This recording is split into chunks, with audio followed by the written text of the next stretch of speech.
Apa responnya? Responnya adalah innalillahi wa inna ilaihi raji'un. Nah, sedang sabar sendiri itu ada maknanya. Yang pertama adalah sabar untuk taat kepada Allah. Sabar yang selalu kita yang sabar yang baik. Sabar itu yang terakhir. Sabar terhadap takdir Allah yang kita merasa itu adalah pahit. Padahal Allah itu tidak akan zalimi hambanya. Ketika Allah memberikan sebuah hal yang buruk, itu bukan untuk menyusahkan kita. Seperti seorang guru atau dosen. Ketika dosen itu membuat ujian, itu bukan untuk supaya semua murid nggak lulus. Nggak ada dosen kayak gitu. Dosen hanya ingin melihat kamu itu belajar serius apa enggak. Kami itu dengerin apa enggak, gitu aja kan, untuk melihat prosesnya, proses pembelajarannya tadi itu mereka benar-benar paham apa enggak. Kalau enggak lulus, berarti memang sebenarnya mereka belum paham. Mereka sebenarnya belum ngerti bahwa inna lillahi wa inna ilaihi raji'un. Jadi ketika Allah berikan ujian itu hanya untuk melihat, kamu paham nggak bahwa kamu itu belum paham? Kamu ngerti nggak bahwa kamu itu belum paham bahwa semua harta di dunia ini adalah titipan dari Allah? Ya, itu yang biasanya kita pahami sabar. Yang terakhir tadi, takdir Allah yang dirasa pahit. Pada pahit buruknya atau baik buruknya takdir itu adalah dari kacamata kita. Kalau dari kacamata Allah semuanya adalah khair, semuanya baik. Tapi dari kacamata kita mungkin ada yang baik, ada yang buruk. Ya namanya juga manusia. Bolehlah memang kita melihatnya itu baik atau buruk, makanya disebut musibah, tetapi kita harus tahu benar, yakin benar bahwa itu adalah untuk kebaikan kita. Nah, yang satu dan berdua ini jarang dibicarakan. Sabar menghadap taat kepada Allah, karena nggak gampang. Sholat tepat waktu, kemudian sodakoh yang banyak, kemudian istiqomah dalam sholat tahajud, istiqomah membaca Quran, istiqomah mencari Islam, mengkaji Islam, itu nggak gampang. Apalagi tinggal di barat, ya, tinggal di barat yang kemudian sholat itu nggak ada adzan, kita harus lihat jam, kadang memakai kerudung dipandang sebelah mata. Mungkin di Indonesia pun sebenarnya banyak ya yang seperti itu juga, yang kemudian kalau pakai kerudung besar atau jilbab itu dianggap ekstrim, atau kalau nggak mau kemudian kumpul-kumpul, pernikahannya terpisah itu dianggap ekstrim. Ya banyak sekali, dan ternyata memang di situ letak kesabaran. Taat kepada Allah itu butuh kesabaran. Menjauhi hal-hal yang diharamkan pun butuh kesabaran, ya, untuk tidak deal dengan riba, untuk tidak bergunjing, menahan diri, tidak berbicara buruk tentang orang lain, suudzon kepada orang lain, menahan diri untuk berbicara batil, berzina, menjauhi hal-hal yang buruk, itu butuh sebuah kekuatan tersendiri. Ya, di situ juga butuh kesabaran. Dan yang menarik, ya, ujian itu bisa dalam bentuk kenikmatan. Ini yang kemudian kita lupa. Dalam Quran surah Al-Anfal Allah berfirman, saya bacakan artinya aja ya, nanti kepanjangan. Hai orang-orang yang beriman, janganlah kalian mengkhianati Allah dan Rasulnya, dan juga janganlah kalian mengkhianati amanat-amanat yang dipercayakan kepadamu, padahal kamu mengetahui, dan ketahuilah annama amwalukum wa auladukum fitnah. Sesungguhnya hartamu dan anak-anakmu itu adalah fitnah. Fitnah itu adalah cobaan, fitan dalam bahasa Arab. Wa annallaha inda ajrun azim. Dan sesungguhnya di sisi Allah itu adalah pahala yang besar. Jadi anak, harta itu adalah ujian. Ya, memang kenikmatan, tetapi adalah juga ujian. Apakah kita itu menjadikan kenikmatan itu sesuatu yang mengalihkan kita dari ketaatan kepada Allah. Kita sibuk ngurus anak, lupa sama Allah. Kita sibuk ngurus rumah yang semakin gede, semakin gede, semakin gede, ya. Kemudian lupa sama Allah. Ya, lupa dengan kewajiban-kewajiban yang disyariatkan oleh Allah. Saya ngomong kewajiban loh ya, bukan hanya hal-hal yang sunnah. Karena kadang kita itu lupa mengkaji Islam, tapi bacaan Qur'annya bisa khatam 1 juz. Karena mencari ilmu Islam itu wajib, fardul ain, ya, wajib untuk setiap muslim. Wajibnya nggak seminggu sekali, tapi baca Qur'annya bisa. Saya nggak ngomong baca Qur'annya itu buruk, astagfirullah, harus dikurangi, enggak gitu. Harus kemudian balance, yang wajib itu harus ditunaikan, yang sunnah itu adalah untuk menambah. Kadang kita lupa, yang kita fokuskan adalah sunnah, tapi kemudian yang wajib itu kita lupakan. Dan tidak boleh kita membedakan, oh ini fardul kifayah, oh ini fardul ain. No, fardu is fardu, gitu loh. Wajib adalah wajib, nggak bisa kemudian kita bedakan.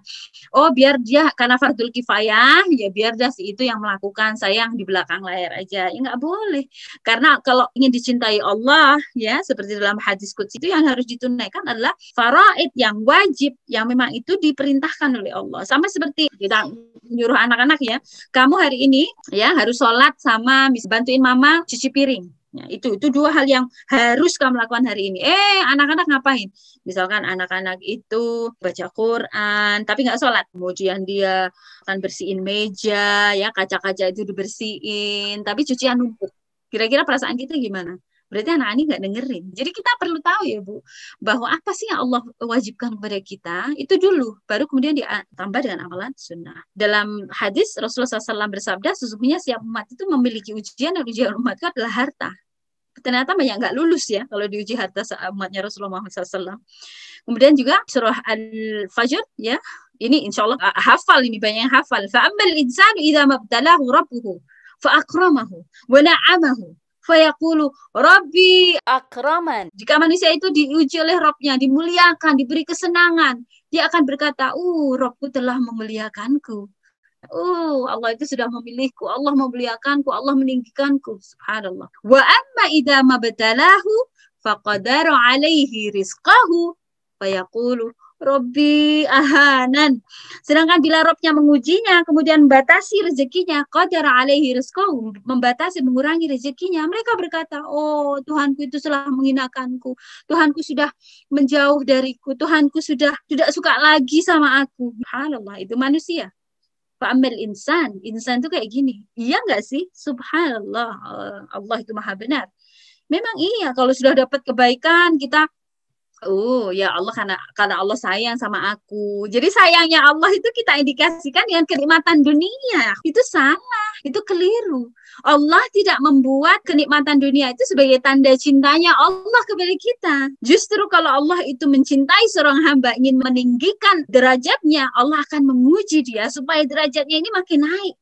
Seperti ujian kalau SD itu 1+1. Nanti SMP, SMA, kuliah, S2, S3 pasti ujiannya jauh lebih berat. Makanya ujian yang paling berat itulah al-anbiya atau para rasul, nabi dan rasul gitu. Lihat yang dialami oleh nabi rasul. Nabi Nuh 950 tahun dakwah yang dapat cuma beberapa gelintir orang dan hewan-hewan yang mendengar seruan beliau. Nabi Ibrahim juga seperti itu. Nabi Yunus, termasuk Rasulullah Muhammad SAW dakwah 13 tahun di Madinah. Berapa orang muhajirin? 1.000 nggak sampai. Ada yang bilang kurang dari 200, ada yang kurang dari 300, nggak sampai 500. Itu dakwahnya Muhammad Rasulullah SAW selama 13 tahun. Jadi kalau kita mengindikasikan, Allah itu sayang sama saya dengan kenikmatan dunia, hati-hati. Karena bisa jadi itu adalah Allah memberikan ujian itu kepada kita. Dan banyak tadi indikasi dari hadis Rasulullah, banyak kaum umatnya Rasulullah SAW nggak lulus dengan ujian kenikmatan. Nah, ini benar-benar ya bagi kita sendiri yang kita Masya Allah diberi kenikmatan ya, bisa Zoom. Pasti kalau Zoom berarti punya harta untuk membeli mobile data, memberi mobile phone dan seterusnya. Masya Allah. Dan ini merupakan kenikmatan tersendiri kalau kita gunakan untuk hal-hal yang tidak bermanfaat. Kita harus mempertanggungjawabkan itu di hari akhir. Ayat yang selanjutnya surah Mukminin, apakah mereka mengira bahwa harta dan anak-anak yang kami berikan kepada mereka itu berarti bahwa kami bersegera memberikan kebaikan kepada mereka? Tidak. Bal la yash'urun. Mereka itu enggak sadar. Bal itu seperti menafikan apa yang disampaikan oleh Allah sebelumnya. Kamu kira harta dan anak-anak yang kamu berikan itu fi khairat, akan berikan kebaikan-kebaikan? Enggak kok. Bal la yash'urun. Belum tahu dia. Belum tahu bahwa harta ini bisa menenggelamkan manusia itu ke jahanam. Anak-anakmu bisa menenggelamkan kamu ke jahanam kalau kemudian kita nggak mengurusnya dengan baik. Ilmu yang kita miliki akan menenggelamkan kita. Bacaan Quran yang kemudian membuat kita sombong, merasa kita hebat, itu juga akan bisa menenggelamkan. Na'udzubillah. Makanya kita harus selalu meluruskan. Ini nasihat bagi saya sendiri juga. Ya, bahkan ini adalah nasihat pertama kali adalah untuk diri saya sendiri, untuk selalu mensucikan niat dan nggak gampang untuk selalu seperti itu ya. Insya Allah ini yang terakhir ya. Siapa itu orang yang sabar? Alladzina idza asabathum, adalah orang-orang yang ketika asabathum dari kata musibah, isabah, ditimpa musibah, asabathum, mereka ditimpa musibah, musibatun, ya, musibah sama asabat sama musibah itu satu root kata ya. Mereka mengucapkan inna lillahi wa inna ilaihi raji'un. Kita breakdown. Inna itu sebenarnya dari lafaz inna, jadi ada alifnya, itu berarti inna sama nahnu. Sesungguhnya kami. Lillahi dari Allah, wa inna dan sesungguhnya kami. Ilaihi kepadanya raji'un, kita akan kembali kepada Allah. Lafaz istirja ini tidak hanya sekedar lafaz ya, ini adalah sesuatu yang harus kita tancapkan. Kita harus self talk kepada diri kita. Karena kata inna di depan itu ada dalam taukid itu adalah sungguh-sungguh ya. Sesungguhnya itu sesuatu yang harus kita tancapkan di dalam diri kita. Enggak hanya sekedar innalillahi wa inna. No, itu sesuatu yang benar-benar harus merasuk dalam jiwa kita bahwa semuanya itu adalah dari Allah. Semuanya itu adalah titipan Allah. Contoh sederhananya gini, kalau saya misalkan nitip kepada Dr. Desi dan kemudian saya sampaikan, Bu, saya nitip sepeda motor saya ya, atau saya nitip mobil saya ya, saya mau pergi mengunjungi orang tua saya di desa. Berapa lama Bu? Nggak tahu lah Bu, saya nggak tahu, mungkin 2 minggu, 2 bulan. Kemudian baliknya dia, dibaliknya. Nanti Bu Desinya jadi the bad guy, nanti saya aja yang jadi the bad guy. Ya. Bu Desi ngomong, Bu Yumna saya nitip ya sepeda motor saya, berapa lama Bu? Nggak tahu lah, mungkin seminggu atau 1 bulan. Kemudian pada saat dititipi itu, wah saya trek-trekan naik sepeda motor gitu ya, nabrak itu, nabrak ini gitu. Catnya saya ganti, kemudian saya pakai untuk balapan, gitu. Saya pinjamin ke orang. Dan Bu Desi, boleh kok Bu dipakai gitu, asal tanggung jawab aja gitu. Ya ini biasanya boleh kok Bu. Tapi apa yang saya lakukan itu benar-benar keluar dari apa yang diminta oleh Bu Desi ini tadi. Ketika balik, si motor itu udah rusak, benyek kalau bahasa saya ya. Benyek, nggak kelihatan kalau itu sepeda motornya Bu Desi pada saat dipinjamkan ke saya. Gimana rasanya kalau kita jadi Bu Desi? Pasti astagfirullah, nggak sopan amat ini Yumna gitu ya. Kurang ajar banget ini Yumna. Dipinjamin, dikasih ini, malah nggak kemudian ini. Terus kemudian Bu Desi minta, saya marah-marah. Kok diambil sih Bu? Gitu ya. Kan dititipin. Iya kan punya saya. Tapi kan jangan diambil. Saya masih butuh, saya masih pengen, saya masih mau misalnya gitu. Kira-kira kita lihat Yumna yang ini tadi itu gimana? Pasti gila dia ya. Gitu kan. Dan ya kayaknya udah konslet itu harus ke rumah sakit jiwa mau dipinjamin kok diambil marah-marah, nangis-nangis. Kan bukan milik dia gitu. Coba kalau kita dengar ini aja kita sudah ketawa. Esensinya apa yang kita miliki itu adalah milik Allah. Hatta diri kita sendiri. Soul atau jiwa atau roh kita itu miliknya Allah. Diambil kapan saja itu terserah Allah. Kalau kemudian marah-marah, nangis-nangis, kemudian menyiksa diri sendiri ya, atau kemudian protes, ya kita kan diketawain sama orang. Ya, sama juga Allah itu menitipkan semua yang kita miliki, harta sendal gitu ya, sandal sepatu kita, segala macam yang kita miliki, jari ya, tangan, anak, harta, semuanya itu adalah titipan dari Allah Subhanahu wa taala. Ketika diambil oleh sang pemiliknya, kita hanya dititipi, ya kita sampaikan monggo ya Allah, silahkan, karena ini adalah milikmu. Jadi innalillahi itu bermakna seperti itu, monggo ya Allah, ikhlas, kan punyanya Allah. Jadi kan tadi sepeda motornya Mbak Desi diambil, ya monggo Mbak, lebih cepat lebih baik kan gitu, karena saya nggak membawa amanah itu. Kita akan dengan senang hati memberikan, dan ketika Allah berikan itu titipan kepada kita, ilmu, titipan lisan, mata, telinga, subhanallahil azim. Kita lupa bahwa ini harus digunakan untuk kepentingan Allah Subhanahu wa taala. Kepentingan Allah itu dalam arti yang sesuai dengan syariat Allah Subhanahu wa taala gitu. Kita lupa bahwa mata ini harus digunakan untuk hal-hal yang diridhai Allah. Lisan kita itu harus untuk hal-hal yang diridhai oleh Allah. Gitu ya. Subhanallah, kemarin itu saya melihat video seorang ini ya, hafidhul Quran yang buta. Itu membuat saya benar-benar ternyuh gitu. Ya Allah, saya yang bisa melihat, saya yang bisa melafadzkan ayat Al-Quran, saya bisa membaca, saya bisa menyentuh. Orang-orang Cina yang Xinjiang itu nggak boleh memegang Quran, saya boleh memegang Quran gitu ya. Orang-orang yang di penjara ya, political prisoner itu mereka nggak boleh akses Quran, mereka hanya mengandalkan hafalan mereka.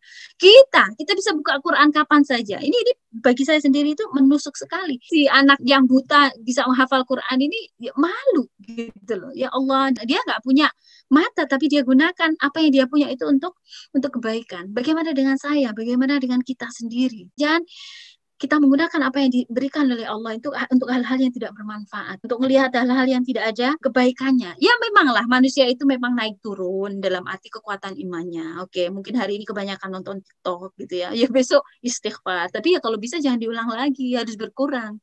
Gitulah, harus tetap naik. Jadi kalau gambar itu graf itu ya, turun dikit tapi naiknya banyak, turun dikit naiknya banyak gitu. Jadi endingnya itu jadi tinggi, kekuatan imannya itu jadi kuat. Harusnya seperti itu. Jadi kalau nggak inget tadi ya penjelasannya, inget aja tadi contoh sepeda motornya Bu Desi gitu ya. Nah, apa yang diperoleh? Subhanallah, ini yang diperoleh. Salawat, rahmah, dan hudan. Ayatnya adalah ulaika alaihim, bagi mereka itulah salawat mir rabbihim, dari Tuhan mereka. Wa rahmah, dan rahmah. Wa ulaika humul muhtadun. Jadi salawat, rahmah, dan hudan. Salawat itu adalah pujian. Jadi kalau biasanya kita ngirim salawat kepada Rasulullah Muhammad sallallahu alaihi wasallam, Allahumma shalli ala Muhammad, ini Allah Rabb kita yang menciptakan kita, yang ngasih titipan, itu memberikan sholawat kepada kita. Subhanallah, betapa nikmatnya, bahagianya ya seorang hamba diberi pujian, diberi solawat. Solawat itu jamaknya solah, gitu ya. Solah itu adalah pujian. Dipuji, kita dipuji, dan sudah banyak hadis ya yang menjelaskan dipuji oleh Allah Subhanahu wa taala di hadapan para malaikat-malaikatnya. Disebut itu, oh masya Allah, itu loh Dokter Rose, itu loh Desi, dia sabar. Ketika aku uji, dia sabar, dan dia menyampaikan bahwa semuanya memang datang dari Allah. Disebutkan nama-nama kita di hadapan para malaikat, akhwati fillah. Betapa bahagianya kita. Ini Allah yang memuji kita. Kalau manusia itu memuji kita, di like, di jempol aja udah seneng ya kalau kita posting di Facebook. Ini di jempol, dipuji, disebutkan nama kita di hadapan para malaikat. Apalagi yang kita cari? Udah cukup. Itu udah cukup kita.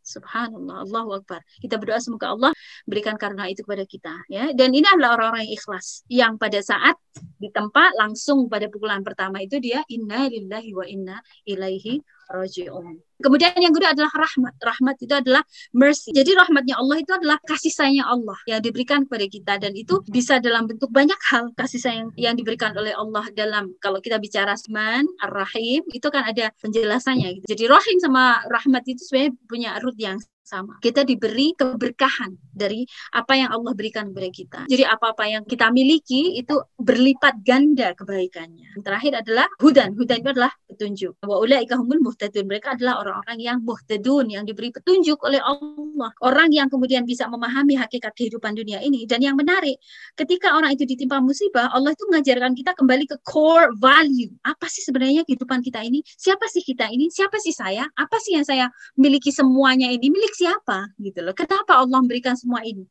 Itu langsung Allah itu mengajarkan kita dari lafaz inna lillahi wa inna ilaihi raji'un. Dia adalah orang-orang yang diberi petunjuk oleh Allah. Tidak semua orang bisa seperti itu, Bu. Kalau akhwati fillah antuna semua itu merasa bahwa Allah itu memberikan bantuan pada saat antuna mendapatkan bencana, maka itu pertanda Allah itu memberikan petunjuk, taufiknya kepada kita.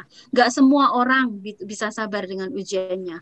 Gak semua orang itu bisa menundukkan perasaannya dan taat kepada Allah dalam hal-hal yang wajib dan menjauhi dalam hal-hal yang haram. Banyak orang yang masih struggle. Banyak orang-orang yang masih, saya mau taat dalam hal ini tapi gak mau taat dalam hal itu. Saya mau sekali-kali lah melakukan hal yang salah. Banyak orang yang seperti itu. Banyak orang yang belum mendapatkan petunjuk, tapi Allah memilih kita. Alhamdulillahirabbil alamin. Kesimpulannya, insya Allah dari apa yang kita alami, bencana dan semuanya, itu kita bisa melihat bahwa manusia itu lemah. Bencana itu adalah ujian, bencana itu adalah teguran dari Allah dan hukuman. Insya Allah yang terakhir ini hanya untuk orang-orang sebelum umat Muhammad SAW. Bagi kita adalah teguran. Teguran untuk apa? Untuk kembali kepada Allah. Teguran untuk beristighfar, teguran untuk mempertanyakan kembali apa sih salah saya.